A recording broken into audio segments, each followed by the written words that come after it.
Hello friends, welcome to my YouTube channel GK quiz में आप सभी का बहुत बहुत स्वागत है। एक बार फिर मैं आपके सामने उपस्थित हूँ फ्रेंड्स, बिहार शिक्षक भर्ती को लेकर, जिसमें आज हम बात करने वाले हैं। याद रखिएगा, इंडियन जियोग्राफी के टॉपिक को आगे बढ़ाते हुए आज की इस वीडियो में हम भारत के प्रमुख पर्वत से बनने वाले प्रश्नों को इस वीडियो में कवर करने वाले हैं। ठीक है फ्रेंड्स, और यह स्पेशली जो क्लास है ना, ये आपके बिहार शिक्षक भर्ती के लिए डिज़ाइन किया गया है। याद रखिएगा फ्रेंड्स, चूंकि मैं टॉपिक वाइज कवर करा रहा हूं, तो आज के टॉपिक में हम बात करेंगे भारत के प्रमुख पर्वत से जितने भी वन लाइनर प्रश्न बनते हैं, या फिर आपके एग्जाम में एमसीक्यूज के फॉर्मेट में कैसे प्रश्न पूछे जाते हैं, या फिर मैं उन प्रश्नों को इसमें शामिल किया हूं जो कि अलग अलग एग्जामों में पूछे गए हैं। ठीक है ना। तो फ्रेंड्स, वीडियो को शुरू से अंत तक जरूर देखिएगा। अगर अंत में वीडियो की क्वालिटी और कंटेंट अच्छा लगेगा तो चैनल को सब्सक्राइब करते हुए बेल आइकन दबाना मत भूलिएगा, ताकि जो भी मैं वीडियो अपलोड करूंगा उसका नोटिफिकेशन आपके पास पहुंच सकेगा। तो शुरू करते हैं पहले क्वेश्चन से। उसके पहले फ्रेंड्स जान लेते हैं कि भारत का कौन सा पर्वत नवीनतम पर्वत है। तो फ्रेंड्स याद रखिएगा, भारत का सबसे नवीनतम पर्वत कौन है, तो वो है फ्रेंड्स हिमालय पर्वत। कौन सा है? भारत का नवीनतम पर्वत है हिमालय पर्वत, ये भी आपको याद रखना है। वहीं अगला प्रश्न कह रहा है कि भारत का सबसे ऊंचे पर्वत शिखर का नाम क्या है। तो फ्रेंड्स, भारत के सबसे ऊंचे पर्वत शिखर का नाम है कंचनजंगा। सिक्किम में स्थित है, सिक्किम राज्य में स्थित है कंचनजंगा, जो कि भारत का सबसे ऊंचा पर्वत शिखर है। ठीक है ना। लेकिन अगर वही प्रश्न आकर आपसे पूछे कि भारत की सर्वोच्च पर्वत चोटी कौन सी है, तो आप वहां कंचनजंगा नहीं बताएंगे, बल्कि आप बताएंगे K2 गाडविन आइस्टीन। क्या बताएंगे? K2 गाडविन Einstein. चूंकि K2 जो है ना फ्रेंड्स, ये POK यानी जो पाक अधिकृत क्षेत्र के अंतर्गत आता है। लेकिन प्रश्न पूछा अगर जाता है कि भारत की सर्वोच्च पर्वत चोटी कौन सी है, तो उस समय आपको आंसर देना होगा K2। ठीक है ना।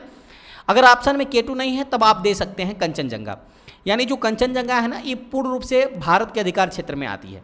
अच्छा, प्रश्न आपसे कैसे पूछा जाता है फ्रेंड्स, याद रखिएगा। प्रश्न पूछा जाता है कि भारत की सर्वोच्च पर्वत चोटी कौन सी है। याद रखिएगा, देखिए 42 जो है बीपीएससी पूछा गया प्रश्न है, यूपी पीसीएस में भी पूछा गया प्रश्न है। तो भारत की सर्वोच्च पर्वत चोटी कौन सी है फ्रेंड्स, तो वो अभी मैंने बताया। वो क्या बताएंगे आप? K2 गाडविन Einstein. क्या बताएंगे? K2 गाडविन Einstein. यानी इस क्वेश्चन का जो विकल्प हो जाएगा फ्रेंड्स, विकल्प नंबर ए बिल्कुल सही हो जाएगा। ठीक है ना। भारत की सर्वोच्च चोटी कौन सी है, तो K2 गाडविन आइस्टीन है, यानी उत्तर ए बिल्कुल सही होगा। आगे बढ़ते हैं फ्रेंड्स, याद रखिएगा, डिटेल में बात करते हैं। भारत का सर्वोच्च पर्वत शिखर माउंट गाडविन आइस्टीन, या जिसे K2 के नाम से जाना जाता है, ये जो है ना, ये काराकोरम श्रेणी में स्थित है। तो पहली बात, अगर ये भी प्रश्न बन जाए कि माउंट जो गाडविन आइस्टीन है वह किस श्रेणी का हिस्सा है, तो काराकोरम श्रेणी का हिस्सा है। ठीक है ना। जो कि समुद्र तल से इसकी ऊंचाई जो है 8611 मीटर है। और K2 की बात करें तो फ्रेंड्स, K2 जो है पाक अधिकृत भारतीय भूभाग का हिस्सा है, यानी POK का हिस्सा है। तो ये मैंने आपको पहले बता चुका हूँ। अब प्रश्न देखिए वन लाइनर फॉर्मेट में। प्रश्न कह रहा है कि हिमालय की उत्पत्ति किस भूसन्नति से हुई है। तो फ्रेंड्स, जो हिमालय की उत्पत्ति हुई है ना, वो हुई है टेथिज सागर से। किससे हुई है? टेथिज सागर से। कहीं कहीं आपको टेथिस सागर भी मिलता है। तो हिमालय की उत्पत्ति किस भूसन्नति से हुई है, तो टेथिज सागर से हुई है। वहीं अगला प्रश्न आपके सामने कह रहा है कि हिमालय का पाद प्रदेश किस नाम से जाना जाता है। तो फ्रेंड्स, जो हिमालय का पाद प्रदेश है उसे शिवालिक के नाम से जाना जाता है। किस नाम से जाना जाता है? शिवालिक के नाम से जाना जाता है हिमालय का पाद प्रदेश। अगला प्रश्न कह रहा है कि हिमालय में हिम रेखाएं कहाँ मिलती हैं। तो फ्रेंड्स याद रखिएगा, हिमालय में जो हिम रेखाएं हैं ना, ये पश्चिम में मिलती हैं। 4500 से 6000 मीटर की दूरी पर पश्चिम में मिलती हैं हिमालय में हिम रेखाएं। तो ये भी आपको याद रखना है। वहीं अगला प्रश्न है आपके सामने कि हिमालय श्रेणी में मिलने वाली संकीर्ण तथा अनुदैर्ध्य घाटियों को किस नाम से जाना जाता है। तो हिमालय श्रेणी में मिलने वाली संकीर्ण तथा अनुदैर्ध्य घाटियों को दून घाटी के नाम से जाना जाता है। किस घाटी के नाम से जाना जाता है? दून घाटी के नाम से जाना जाता है। यकीन मानिए फ्रेंड्स। अच्छा, मैं आपको बता दूं कि मैंने इसको मैप पर पूरी तरह से सजा करके मैंने इसको हल करवाया है, भारत की पर्वत श्रेणी को। तो मैं इसका लिंक डिस्क्रिप्शन में दे दूंगा, आप उसको पहले देखिएगा, उसके बाद इस वीडियो को देखिएगा, पूरा का पूरा प्रश्न हल कर पाओगे। ठीक है ना।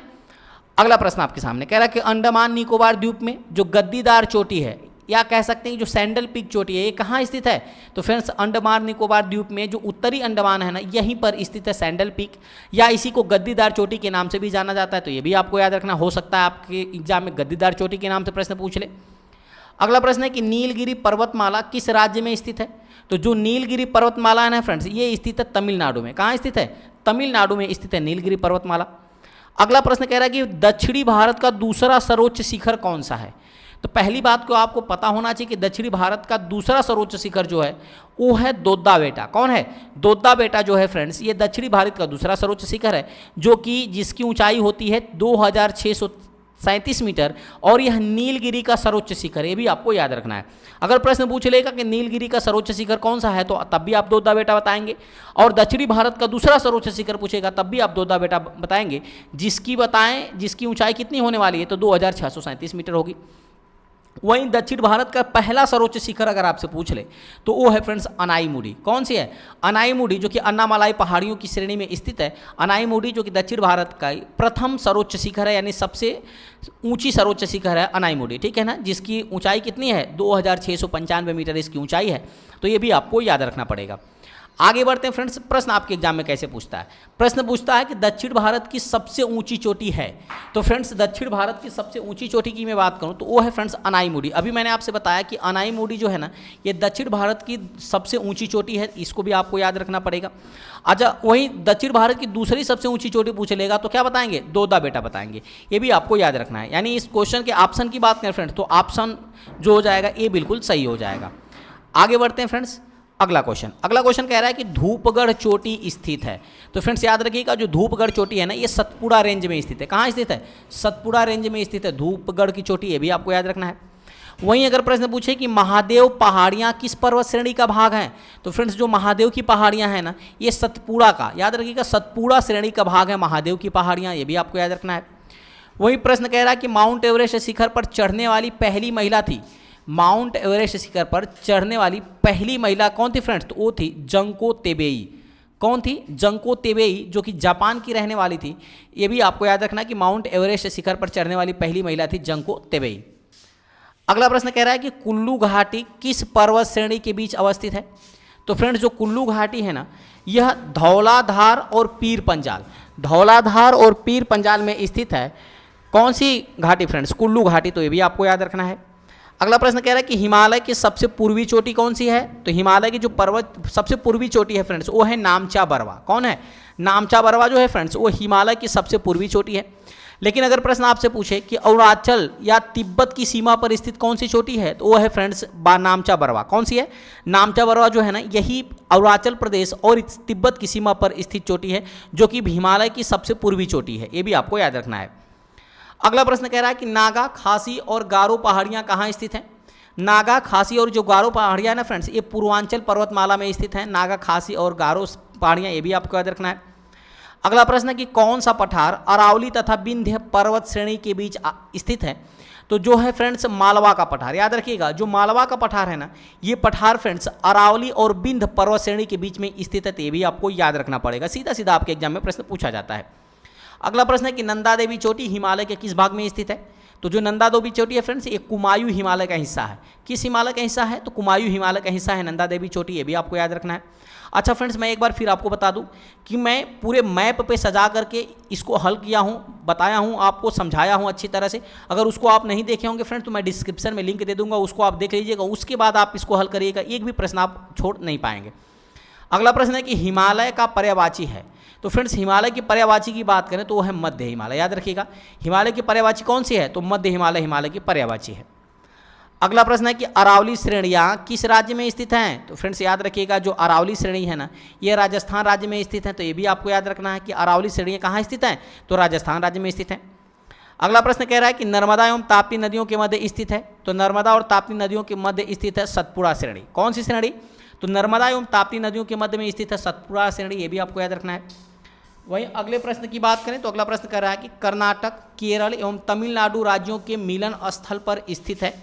कर्नाटक, केरल एवं तमिलनाडु राज्यों के मिलन स्थल पर क्या स्थित है? तो नीलगिरी की पहाड़ियाँ स्थित है। तो ये भी आपको याद रखना पड़ेगा कि कर्नाटक, केरल एवं तमिलनाडु राज्यों के मिलन स्थल पर नीलगिरी की पहाड़ियाँ स्थित है। तो ये भी आपको याद रखना पड़ेगा, ठीक है। आगे बढ़ते हैं।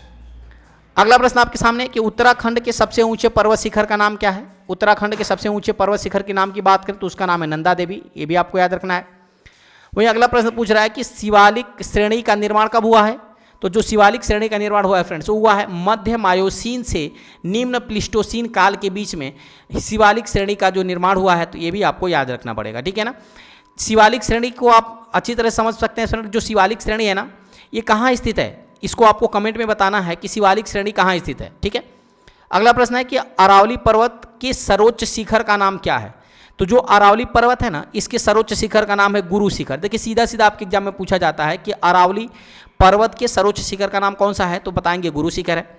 पश्चिमी घाट क्या है, पश्चिमी घाट एक भ्रंश कागार है, ये भी आपको याद रखना है कि पश्चिमी घाट क्या है, तो बताएंगे एक भ्रंश कागार है। प्रश्न पूछ रहा है कि किस पर्वतमाला को सह्याद्री के नाम से जाना जाता है। देखिए ये प्रश्न कई बार एग्जाम में आपको देखने को मिला है। तो किस पर्वतमाला को सह्याद्री के नाम से जाना जाता है, तो जो पश्चिमी घाट है ना, इसी को सह्याद्री के नाम से जाना जाता है। तो आपने देखा होगा फ्रेंड्स, ये है जो इधर वाला हिस्सा होता है इसको पूर्वी घाट कहा जाता है, इधर वाला जो हिस्सा होता है इसे पश्चिमी घाट कहा जाता है। ठीक है ना, और पश्चिमी घाट से कुल 5 राज्य लगाते हैं सीमा, और पूर्वी घाट से कुल 4 राज्य। तो कुल कितने राज्य तटीय सीमा लगाते हैं, तो कुल 4 और 5 9 राज्य जो है ना फ्रेंड्स, ये तटीय सीमा लगाते हैं। ठीक है ना, और जो पश्चिमी में बात करें तो पश्चिमी घाट में अरब सागर स्थित है, और पूर्वी घाट की बात करें तो इधर आपका जो है ये स्थित है बंगाल की खाड़ी। तो ये भी आपको याद रखना है। अगला प्रश्न कह रहा है कि पश्चिमी घाट की सबसे ऊंची चोटी का नाम क्या है, तो फ्रेंड्स अनाईमुड़ी। पश्चिमी घाट की सबसे ऊंची चोटी अनाईमुड़ी है, और अनाईमुड़ी ही फ्रेंड्स ना ये दक्षिण भारत की सबसे ऊंची चोटी है। याद रखिएगा, दक्षिण भारत की सबसे ऊंची चोटी अनाईमुड़ी है, जबकि दक्षिण भारत की दूसरी सबसे ऊंची अगर चोटी पूछ लिया जाए तो वो दोद्दा बेटा है। कौन सा है, दोद्दा बेटा। तो ये भी आपको याद रखना पड़ेगा। आगे बढ़ते हैं।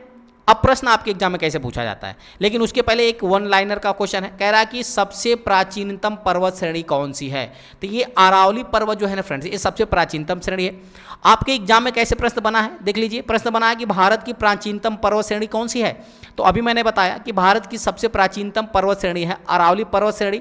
अगर नवीनतम पूछ लेगा तो नवीनतम आप बताएंगे हिमालय। याद रखिएगा, नवीनतम पूछेगा तो क्या बताएंगे, हिमालय, और प्राचीनतम पूछेगा तो आप बताएंगे अरावली। ये भी आपको याद रखना पड़ेगा।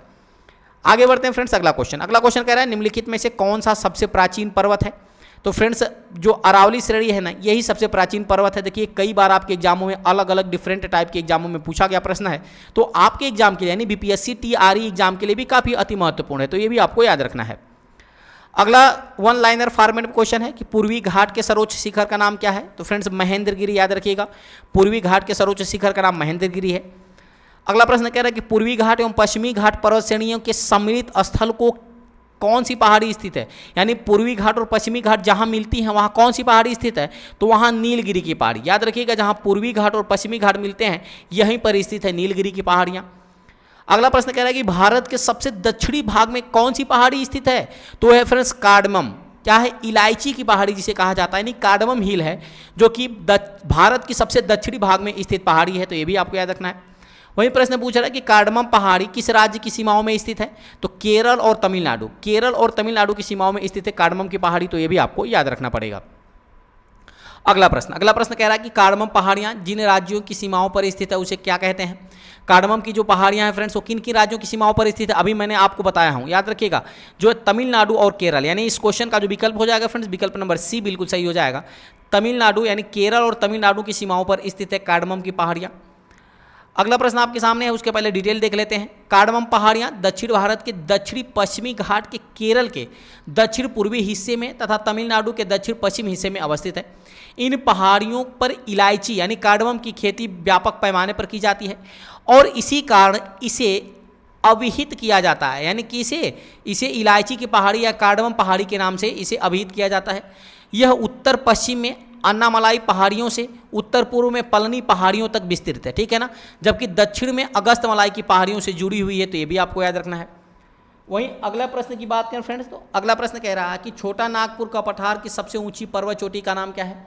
तो छोटे नागपुर के पठार की सबसे ऊंची चोटी की बात करें तो वो है पारसनाथ। क्या है फ्रेंड्स, पारसनाथ है। तो ये भी आपको याद रखना है। अगला प्रश्न है कि गिरनार पहाड़ियां कहाँ स्थित है। मोस्ट इंपॉर्टेंट प्रश्न आपके लिए फ्रेंड्स, बीपीएससी के एग्जाम में पूछा जाने वाला प्रश्न है। तो गिरनार की जो पहाड़ियां हैं ना, ये बिहार में स्थित है। कहाँ स्थित है, बिहार में स्थित है गिरनार की पहाड़ियां। अगला प्रश्न है कि अंडमान और निकोबार द्वीप समूह में सबसे अधिक ऊंची चोटी का नाम क्या है। तो अंडमान और निकोबार द्वीप समूह में जो है फ्रेंड्स सैंडल पीक की सबसे ऊंची चोटी है। नर्मदा और ताप्ती नदियों के मध्य कौन सी पर्वत श्रेणियां पड़ती हैं। नर्मदा और ताप्ती नदियों के मध्य सतपुड़ा पहाड़ियां और महादेव तथा मैकाल की पहाड़ी पड़ती है। जबकि गुरु शिखर पर्वत चोटी कहाँ स्थित है, तो ये फ्रेंड्स राजस्थान में है। याद रखिएगा। आगे बढ़ते हैं। अगला प्रश्न है कि सेवराय की पहाड़ियां कहाँ स्थित है। तो ये फ्रेंड्स तमिलनाडु में स्थित है सेवराय की पहाड़ियां। छोटा नागपुर का पठार किस प्रकार का है? तो ये एक समप्राय भूमि है। छोटा नागपुर का पठार किस प्रकार का पठार है? तो ये एक समप्राय भूमि है। पार भूमि कहाँ पाई जाती है? तो ये फ्रेंड्स छोटा नागपुर में पार भूमि पाई जाती है। अगला प्रश्न कह रहा है कि महाराष्ट्र और कर्नाटक के पश्चिमी घाट को किस नाम से जाना जाता है? तो महाराष्ट्र एवं कर्नाटक के पश्चिमी घाट को सह्याद्री के नाम से जाना जाता है। ये भी आपको याद रखना पड़ेगा। अब फ्रेंड्स हिमालय की कुछ महत्वपूर्ण पर्वत चोटियों को देख लेते हैं और उनकी ऊंचाइयों को देख लेते हैं। जैसे माउंट एवरेस्ट की बात करें तो माउंट एवरेस्ट की ऊंचाई 8,848 मीटर होती है। ये भी आपको याद रखना है, जो कि दुनिया की सबसे ऊंची पर्वत चोटी है। अच्छा, कहीं कहीं 8,850 में मिल जाता है ना। जबकि दूसरी की बात करें तो दूसरी जो है विश्व की सबसे ऊंची चोटी गार्डविन आइस्टीन है, जिसकी ऊंचाई कितनी होती है? 8,611 मीटर। अगर भारत की पूछे कि भारत की सबसे ऊंची पर्वत चोटी कौन सी है, तो बताएंगे गार्डविन आइस्टीन या K2, ठीक है ना। तीसरे नंबर पे कंचनजंगा है, जो कि भारत की भी पर्वत चोटी है, ये आसाम राज्य में पड़ती है। इसकी ऊंचाई 8,598 मीटर है। होतसे जो है फ्रेंड्स इसकी ऊंचाई 8,501 मीटर, जबकि मैकाल की ऊंचाई है 8,481 मीटर और धौलागिरी की ऊंचाई है 8,172 मीटर। तो ये भी आपको याद रखना है। इसके अलावा मानसल की बात करें तो 8,156, चोयोया की बात करें तो 8,153, गोसाई थान की बात करें तो 8,013 मीटर ऊंची है। नंदा देवी पर्वत की बात करें तो 7,817 मीटर ऊंची है। कामेत की बात करें फ्रेंड्स तो कामेत जो है ना ये 7,756 मीटर ऊंची है। नामचा बारवा की बात करें तो फ्रेंड्स याद रखिएगा ये 7,755 मीटर ऊंची है। गुरला मनधाता की बात करें तो ये 7,728 मीटर ऊंची है, जबकि त्रिशूल पहाड़ी जो 7,110 मीटर ऊंची है, ठीक है ना। वहीं बद्रीनाथ की बात करें तो 7,138 मीटर इसकी ऊंचाई होने वाली है। तो ये भी आपको याद रखना है। इसके अलावा अगला प्रश्न है कि हिमालय पर्वत की सबसे ऊंची पर्वत चोटी कौन सी है? तो वो है फ्रेंड्स आपको बताना है माउंट एवरेस्ट, और ऊंचाई कितनी है? 8,848 मीटर। अगला प्रश्न है कि कोडाई कनाल किस पर्वत श्रृंखला पर स्थित है? तो ये फ्रेंड्स जो पलनी की पहाड़ी है ना यहीं पर स्थित है कोडाई कनाल। ये भी आपको देखना, कोडाई कनाल कहाँ स्थित है? तो फ्रेंड्स पलनी की पहाड़ियों में। अगला प्रश्न है कि सबरीमाला किस राज्य में स्थित है? तो फ्रेंड्स केरल राज्य में स्थित है सबरीमाला, जो कि सबरीमाला मंदिर भी है, काफ़ी महत्वपूर्ण मंदिर है, काफ़ी चर्चित मंदिर है, केरल के अंदर स्थित है। भारत की उत्तरी सीमा पर कौन सा पर्वत स्थित है? तो जो हिमालय पर्वत है ना ये भारत के उत्तर में ही स्थित है, ठीक है ना। भारत 3 तरफ से जल से घिरा हुआ है, जबकि उत्तर में भारत के हिमालय है। किस पर्वत चोटी को सागरमाथा या चोमलंगमा के नाम से भी जाना जाता है? देखिए मोस्ट इंपॉर्टेंट प्रश्न है फ्रेंड्स। सागरमाथा नेपाल में जाना जाता है, याद रखिएगा। माउंट एवरेस्ट को नेपाल में सागरमाथा के नाम से जाना जाता है, ठीक है ना। तो ये सागरमाथा का नाम ही है माउंट एवरेस्ट, और माउंट एवरेस्ट को ही चोमलंगमा भी कहा जाता है। तो ये भी आपको याद रखना है। अगला प्रश्न है कि भारत के उत्तर पश्चिम में कौन सा पर्वत शिखर स्थित है? तो अरावली पर्वत शिखर जो है फ्रेंड्स ना ये भारत के उत्तर पश्चिम में स्थित है। कहाँ स्थित है? भारत के उत्तर पश्चिम में स्थित है अरावली पर्वत, ठीक है। ये भी आपको याद रखना है। अगला प्रश्न है कि कश्मीर घाटी तथा डल झील किसके बीच अवस्थित है? तो कश्मीर घाटी तथा डल झील जो है ना फ्रेंड्स ये बृहद हिमालय एवं पीर पंजाल श्रेणी के बीच स्थित है। अगला प्रश्न है कि भारत की सबसे ऊंची पर्वत चोटी K2 अर्थात गार्डविन आइस्टीन की पर्वत श्रृंखला का हिस्सा है? तो ये काराकोरम का हिस्सा है। इसको मैंने पहले भी आपको बता चुका हूं कि काराकोरम का हिस्सा है। अगला प्रश्न बढ़ते हैं फ्रेंड्स। अच्छा, उम्मीद करते हैं फ्रेंड्स ये छोटा सा टॉपिक आपको अच्छी तरह समझ में आया होगा। यहीं पे ये वीडियो खत्म होता है, और अगर वीडियो की क्वालिटी कंटेंट अच्छा लगा है तो चैनल को सब्सक्राइब करते हुए बेल आइकन दबाना मत भूलिएगा, ताकि जो भी मैं वीडियो अपलोड करूँ उसका नोटिफिकेशन आपके पास पहुंच सके, ठीक है फ्रेंड्स। तो चलिए मिलते हैं अगले वीडियो में, तब तक के लिए बहुत बहुत धन्यवाद। Thanks for watching.